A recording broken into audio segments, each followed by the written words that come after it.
Este presente trabajo es realizado por Soledad Ian Fuentes Quisbert, estudiante de Derecho en primer semestre.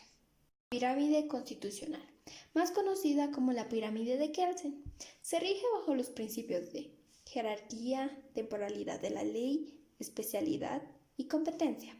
La jerarquía es una forma de organización de diversos elementos de un determinado sistema, en el que cada uno es subordinado del elemento posicionado inmediatamente por encima. La temporalidad de la ley. Verificamos si la norma, decreto o reglamento está vigente en la actualidad y damos la fecha de promulgación. La especialidad. Tener muy en claro cuál es el objetivo de esta dicha ley. Y la competencia. Nos referimos a quién emite la norma, que puede ser nivel central de gobierno, departamental, municipal o incluso indígena. En la Constitución Política del Estado, el artículo 410 establece en el párrafo segundo la jerarquía normativa de la Constitución, que ésta se rige de 4 principales. Que la primera, la Constitución Política del Estado; la segunda, los tratados internacionales; la tercera, que compone las leyes nacionales, los estatutos autonómicos, las cartas orgánicas y el resto de legislación departamental, municipal e indígena; y la cuarta, los decretos, reglamentos y demás resoluciones emanadas de los órganos ejecutivos correspondientes.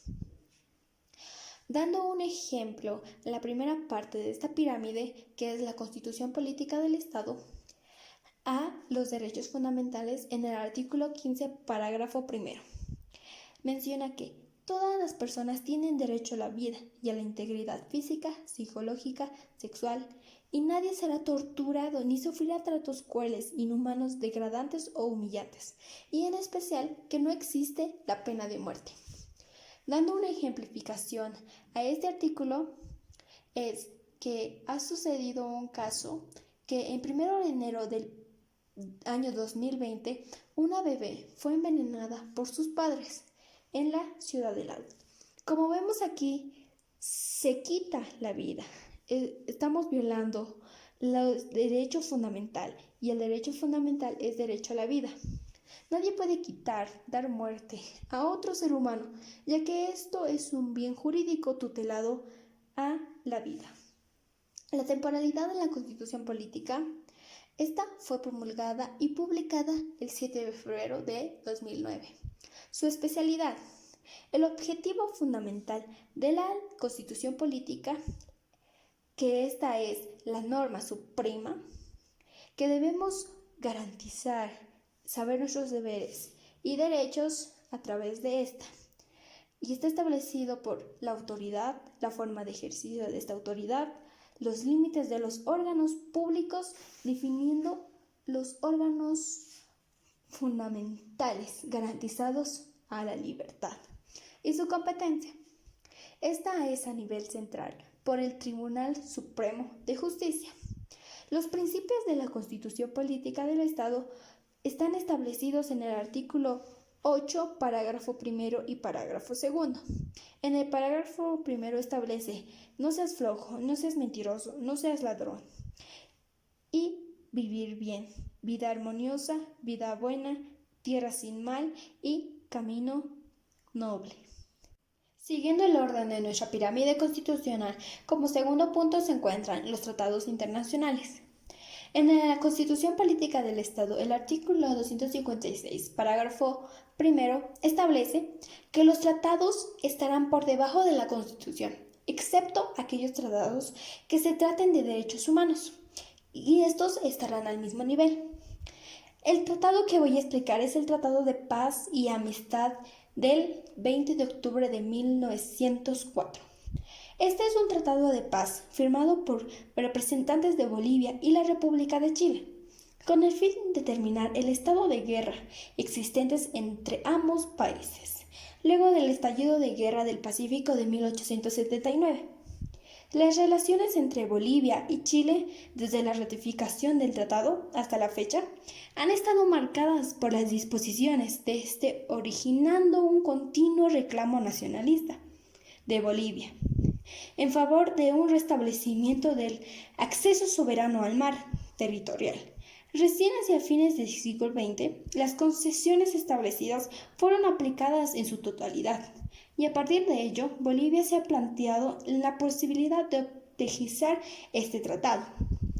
Su jerarquía es infraconstitucional, ya que es un tratado de constitución para que no sucedieran más muertes. La temporalidad es de fecha 20 de octubre de 1904. Su especialidad es proponer paz entre ambos países y su competencia es la potestad de los estados del nivel central. Siguiendo el orden de la pirámide constitucional, como tercer punto tenemos las leyes. En la Constitución Política del Estado, el artículo 210 establece en el parágrafo segundo, número 3, las leyes nacionales, los estatutos autonómicos, las cartas orgánicas y el resto de legislación departamental, municipal e indígena conforman nuestra parte número 3 de la pirámide constitucional. Las leyes nacionales es una forma jurídica dictada por una autoridad pública competente.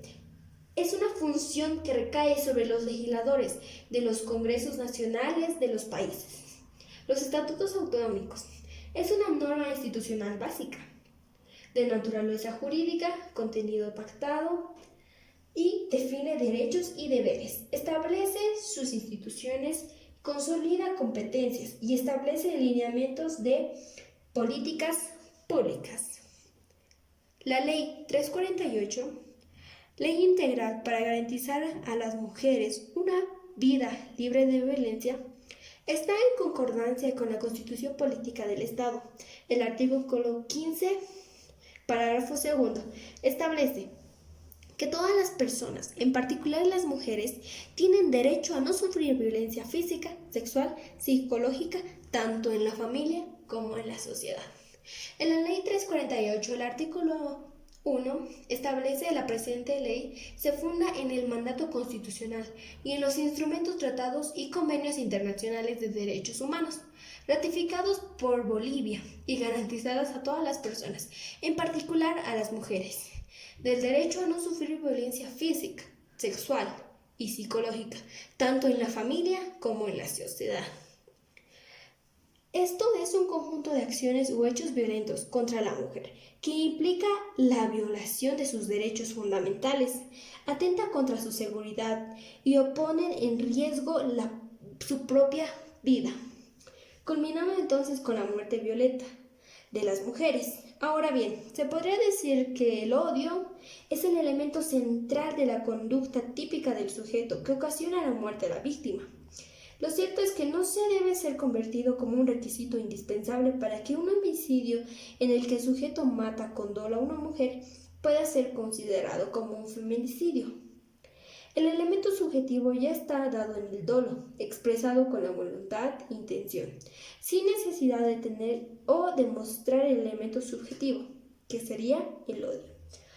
Porque de lo contrario se convertiría un argumento que de los abogados para salvar una sanción por esa conducta delictiva a un sujeto que haya matado a una mujer.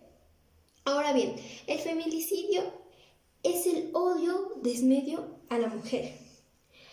Deja en una esfera subjetiva para manifestarse a través de hechos concretos y objetivos, lógicamente que están fuera de un concepto. Las muertes culposas, accidentales, pues requiere que exista dolo, es decir, la intención de cometer el pacto. Damos un ejemplo. Si un hombre golpea a una mujer y ésta muere, no puede alegar la muerte culposa, sin voluntad de hacerlo, o accidental, sino que el homicidio entra en el presupuesto probable de que podía ocurrir ante violencia aplicada. El agresor o autor ejerce la violencia feminicida contra la mujer. Puede ser cualquier persona, desde el cónyuge, el conviviente u otro similar.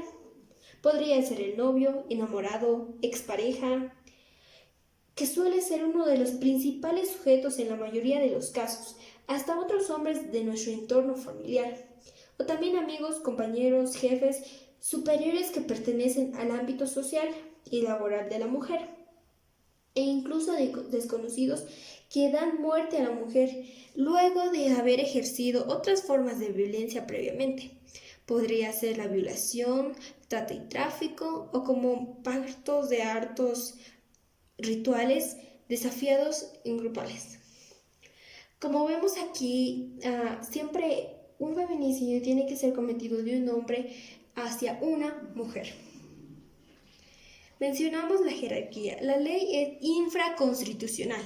Su temporalidad es promulgada el 9 de marzo de 2013. Su especialidad.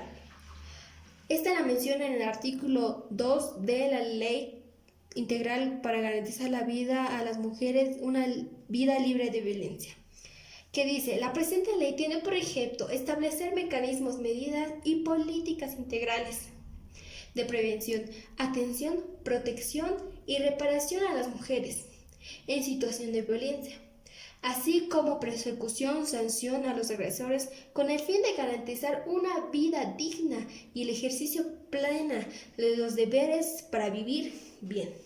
Su competencia son atribuciones de nivel central. Podríamos decir que esta ley respalda a la mujer para que pueda vivir una vida libre de violencia. Un ejemplo claro que podemos mencionar es que ha recurrido una noticia recientemente que una mujer de 17 años, menor de edad, demandó a su enamorado de 22 años por agresión. Tras demanda y demanda, más nunca le hicieron caso, hasta que días después murió por agresión de su enamorado. El objeto de esta ley es garantizar a la vida de la mujer. Decreto Supremo. Se encuentra como último punto de la pirámide constitucional. Como habíamos mencionado anteriormente, en la Constitución Política del Estado, el artículo 410, parágrafo segundo, numeral 4, menciona que los decretos, reglamentos y demás resoluciones emanadas de los órganos ejecutivos correspondientes. Un decreto es un tipo de administrativo emanado habitualmente por el Poder Ejecutivo, que generalmente posee un contenido normativo, reglamentario, por lo que su rango es jerárquicamente inferior a las demás leyes. Esta regla general tiene sus excepciones en casi todas las legislaciones, normalmente para situaciones de suma urgencia necesaria para el Estado. Existen tipos de decretos: decreto simple, decreto reglamentario, decreto ordinario. El decreto simple es una disposición del jefe del Estado que encierra una decisión individual teniendo en cuenta cuestiones o personas determinadas. Decreto reglamentario es aquel que contiene disposiciones generales para felicitar la afiliación de una ley. Decreto judicial son resoluciones que transmite de un proceso. Decreto ordinario son para ayudar a la interpretación de leyes que son expandidas en anteriores oportunidades. Es aquel decreto supremo que estará sujeto al trámite del control por parte de Contraloría General de la República, de insistencia un poco frecuente en su uso y alcances. Es aquel que dicta el presidente de la República con la firma de todos sus ministros de Estado, ordenando que se tome la razón de un decreto o resolución que previamente ha sido presentado por la Contraloría General y República. El Decreto Supremo 4229 COVID-2019 establece una cuarentena acondicionada y dinámica a base de las condiciones de riesgo determinadas por el Ministerio de Salud para la aplicación de las medidas correspondientes que deberán cumplir los municipios y departamentos. Su jerarquía es una infraconstitucional.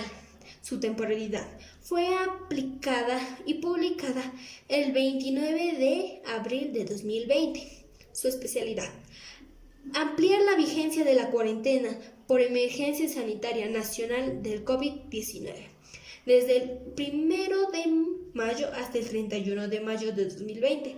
Su competencia son atribuciones del nivel central, departamental y municipal.